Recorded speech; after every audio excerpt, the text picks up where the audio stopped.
जय हिंद दोस्तों। Today in this video we will discuss DAD-MR-HICP topic of cerebral palsy, definition and classification. आइए इसके बारे में जानते हैं।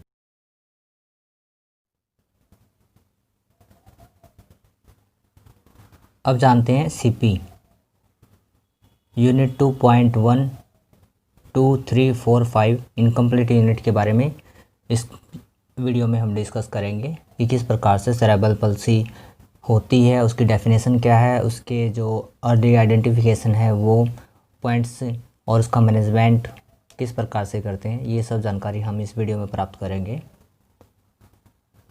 आइए इसकी डेफिनेशन के बारे में जानते हैं। United cerebral palsy research and education foundation ने परमस्तिष्कीय पक्षाघात को निम्नलिखित तथ्यों के आधार पर परिभाषित किया है। मस्तिष्कीय चोट के कारण उत्पन्न होती है, जिनके कारण गामक क्रियाओं में विक्षोभ जैसे पक्षाघात, कमजोरी एवं असंतुलन उत्पन्न होता है। 3 पॉइंट दिया गया है। लक्षणों का एक समूह पाया जाता है। 4 पॉइंट दिया गया है। उत्पत्ति बालावस्था में होती है तथा इसमें अधिगम अक्षम मनोवैज्ञानिक समस्याएं, संवेदी विकृति, दौरा तथा आंगिक व्यवहार की विकृतियां भी पाई जाती हैं।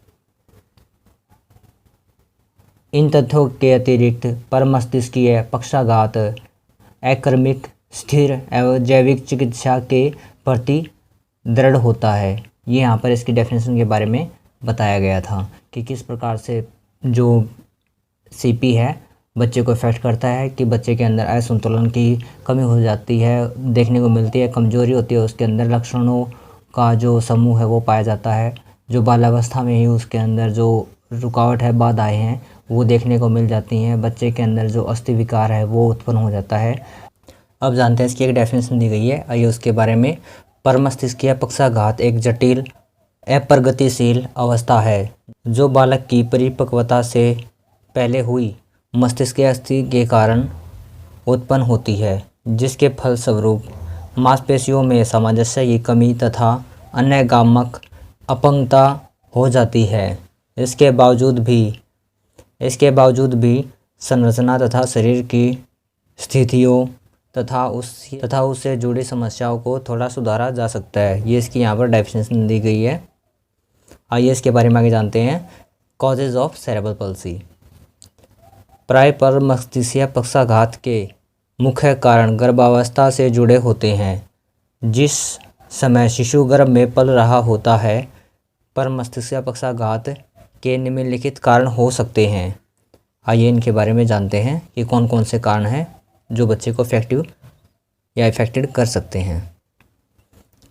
इसमें फर्स्ट दिया गया है अपरिपक्व जन्म परमस्तिष्कीय पक्षाघात का जोखिम भरा कारक होता है। गर्भवती माँ को गंभीर रक्तस्राव होने से मस्तिष्क अपरिपक्व हो सकता है, जिसके परिणामस्वरूप परमस्तिष्कीय पक्षाघात हो सकता है। सेकंड पॉइंट दिया गया, जो बच्चे अपरिपक्व अथवा समय से पूर्व जन्म लेते हैं, जिनके फेफड़े का विकास ठीक से न होने के कारण गंभीर श्वसन समस्या हो सकती है। ऐसा होने से मस्तिष्क को उचित मात्रा में ऑक्सीजन न मिल पाने के कारण परमस्तिष्कीय पक्षाघात हो सकता है। ऑप्शन सी दिया गया है यहाँ पर। ऑप्शन सी दिया गया है, बहुत से परमस्तिष्कीय पक्षाघात से ग्रसित व्यक्तियों के मस्तिष्क में पाए जाने वाले सफ़ेद पदार्थ की असमानता देखी गई है, जो मस्तिष्क से पूरे शरीर को संदेश देने में सहायक होते हैं। परंतु विशेषज्ञों का मानना है कि सभी अपरिपक्व जन्म लेने वाले बच्चे परमस्तिष्कीय पक्षाघात से प्रभावित नहीं होते हैं। इसी प्रभाव के साथ अपने जीवन को नई ऊंचाइयों तक ले जाने के लिए अभी सब्सक्राइब कीजिए स्टेप फॉर स्पेशल और अपना कमेंट अवश्य लिखें। नेक्स्ट ऑप्शन दिया गया है, ऐसा बहुयता विश्वास किया जाता है कि परमस्तिष्कीय पक्षाघात का प्रमुख कारण प्रसव के समय बच्चे को ऑक्सीजन न मिल पाने से है। यदि परमस्तिष्कीय पक्षाघात का कारण जन्म के समय ऑक्सीजन न मिल पाने से होगा तो बच्चे में निम्नलिखित लक्षण दिखाई दे सकते हैं, जैसे दौरा पड़ना, चिड़चिड़ापन, घबराना, श्वसन समस्या, खाने की समस्या, सुस्ती इत्यादि। ये समस्याएं हैं अगर बच्चे को जन्म के समय ऑक्सीजन न मिल पाए उसके ब्रेन को, तो ये जो समस्याएं दी गई हैं ये बच्चे के अंदर हम देख सकते हैं। आगे दिया गया है, ऐसा कुछ ही स्थितियों में होता है कि कठिन प्रसव के दौरान पार्श्विक दुर्घटना के कारण मस्तिष्क क्षति हो और परिणामतः पर मस्तिष्कीय पक्षाघात हो जाए। ऐसा होने से पर मस्तिष्क पक्षाघात के लक्षण शीघ्र दिखने लगते हैं।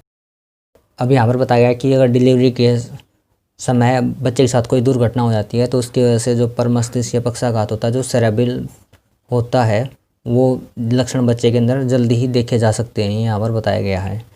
आगे दिया गया, बच्चे की ऐसी दुर्घटना जिसमें मस्तिष्क के बाहरी भाग में रक्तस्राव होने लगे तो उसके परिणाम स्वरूप भी पर मस्तिष्कीय पक्षाघात हो सकता है। अब यहाँ पर बताया गया कि बच्चे के सिर पर कोई चोट लगना जिसकी वजह से ब्लड डिस्चार्ज होने लग जाता है उसका, तो उसकी वजह से भी बच्चे के अंदर सीपी के सिम्टम हो सकते हैं।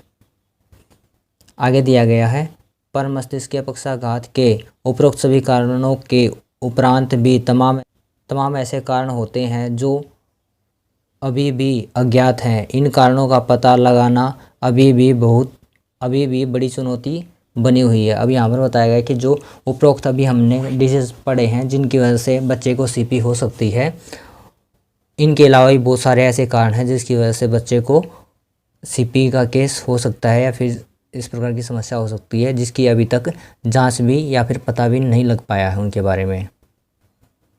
आइए अब जानते हैं टाइप्स ऑफ सेरेब्रल पल्सी, कि किस प्रकार की जो सेरेब्रल पल्सी होती है, बच्चे को किस किस प्रकार का या फिर लेवल की सेरेब्रल पल्सी हम देख पाते हैं, बच्चे के अंदर इफेक्टेड होता है बच्चा और उसका किस प्रकार से प्रबंधन करेंगे। वो सब टाइप ऑफ डिसेबिलिटी या फिर टाइप ऑफ सेरेब्रल पल्सी के आधार पर ही उसका मैनेजमेंट किया जाता है।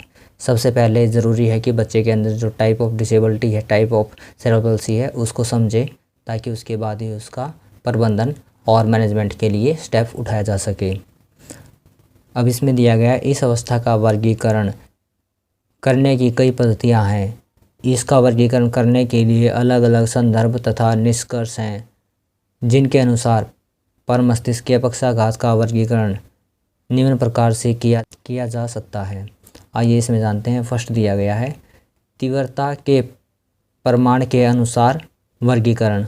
सेकंड दिया गया, प्रभावित अंक की संख्या के अनुसार वर्गीकरण। थर्ड दिया गया, या फिर चिकित्सीय लक्षणों के अनुसार वर्गीकरण। अब यहाँ पर जो दिया गया था फर्स्ट वाला, तीव्रता के प्रमाण के अनुसार, आइए उसके बारे में जानते हैं कि किस प्रकार की यह टाइप होती है, वर्गीकरण होता है जो कि सेरेब्रल पल्सी के बच्चे में दिखाई देता है।